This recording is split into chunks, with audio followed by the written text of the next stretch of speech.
One of the caveats that I do have some personal information that I did get personally involved in was some information that had to do with the Stargates and Looking Glass, and more specifically the 2012 problem with those projects.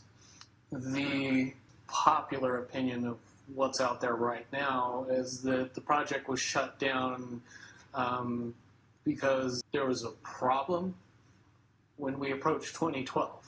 To my knowledge, the problem is that the timelines converge on that point in time.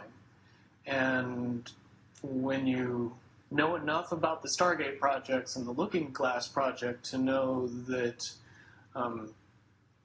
how string theory works and how the possibility of possibilities works and how making one choice over here doesn't necessarily mean that the other choice couldn't exist at the same time.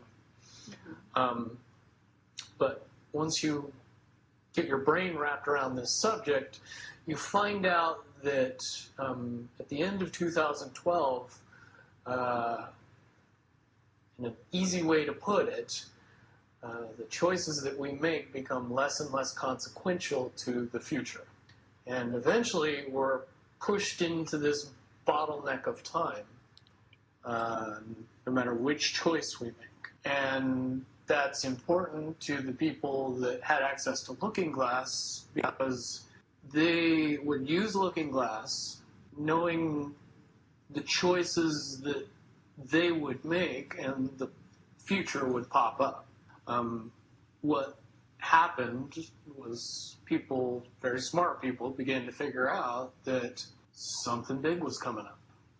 Something that made it so all the possibilities of all the future scenarios of any choice, any possibility that was fed in and observed through the Looking Glass inherently ended up in the same future. And no decision, no possibility changed past a certain point. That's the big secret. It well coincides with December 21st, 2012. All possible timelines lead to the same basic set of history in the future. And what is that history to you? Did you know that, or did you find that out? That is the big question. That is the big secret. That is what sends everybody that has all of the information, that knows everything, into a blind panic.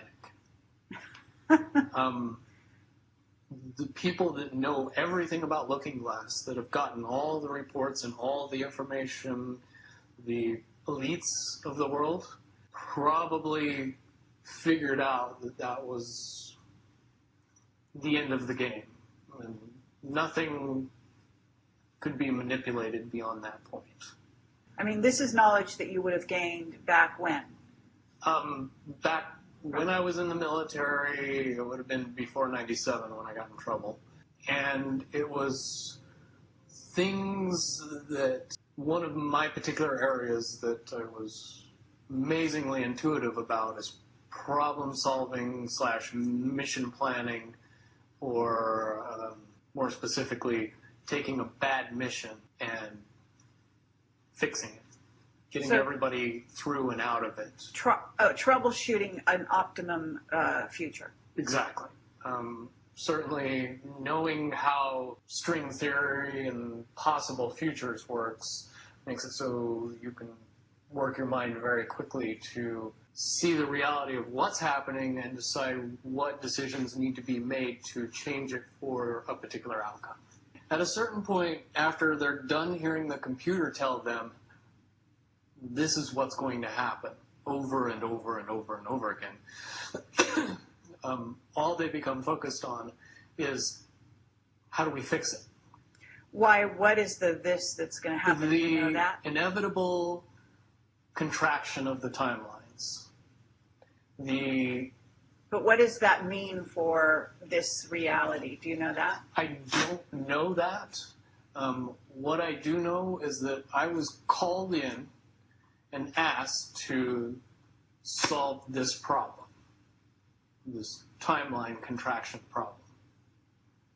And I eventually did my due diligence and did all the investigating, and basically only had one piece of information, and that was reinforcement. The computer's right. The timelines will contract down to some inevitable thing that you guys won't tell me about, so I can't help you. But it's what you're basically, you came back with was it is inevitable, whatever it is. There is an inevitable event. It's been forecast, it's been predicted, it's been fed to us in a slop trough of what they want us to believe will happen. But they don't actually However, know. they don't actually have control over what happens. They only have control over the reaction, and it seems that no matter what they try to do to cause their desired reaction, it's going to have an opposite effect. If I had to give it a name, I would say it's the awakening process. It's an evolution of consciousness that cannot, will not, and no matter what decisions or possibilities are injected into the equation, eventually it all resolves down to us all learning the truth and becoming aware of this massive dam of lies that has been built that keep us from knowing massive volume of information that we should otherwise possess. Who's controlling Because that us? information was of a monumental concern when I was in the military about how to prevent this inevitability. Now, at first I thought it was end of the world. Now I see end of the world as end of their world. The biggest cherry on top of all this conversation would be a synopsis to say that if I could convince everybody out there that, for all intents and purposes, what we believe to be true eventually becomes true.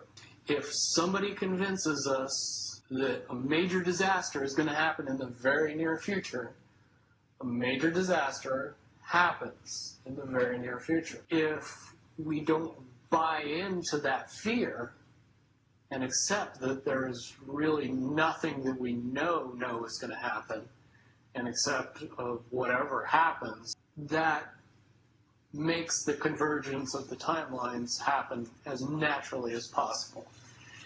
Any attempts to try to go away from this one inevitable conclusion, see as a new beginning, an end of this reality, the beginning of something that we can't even possibly understand based on the level of our beliefs currently. But when all that information comes flooding out, there's going to be no denying what's true and what's a lie or what's illusion. We won't have the choice to believe that 9/11 happened because of a bunch of terrorists, because we'll know exactly what's happened. Basically, what we're experiencing right now is two master chess players sitting at the board. And one of them looks down at the board and sees that he's in checkmate in 7 moves. And he looks across at his opponent, and he knows that his opponent sees it too. So there's no getting out of it.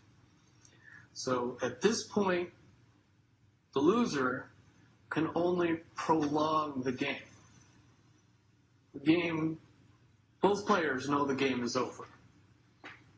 It's only a matter of time before he does this, and then you're forced to do this, and then he's forced to do this, and eventually checkmate. We, as a race, if we could understand that the game is over, that based on the rules of the game, the bad guys have already lost, the good guys have already won. Yes, there's moves left on the table, but those moves are being forced by the player that is going to win. The only way that checkmate can't happen is if the player that's winning makes a mistake. But from all of the information that I've gathered, all of the information that's been given, all of the information that's been vetted to me, it seems pretty obvious that the good guy player on the side of the chessboard knows exactly what has to be done to win the game. And so, at this point, any mistake would be all but impossible. But again, you really have to understand the game to know that the guy that's losing is lost. And I'm sure most people sitting watching a chess match between two advanced chess players know the game's over long after the two players know it's over. Because they can't see the board and see that there's only 7 moves left.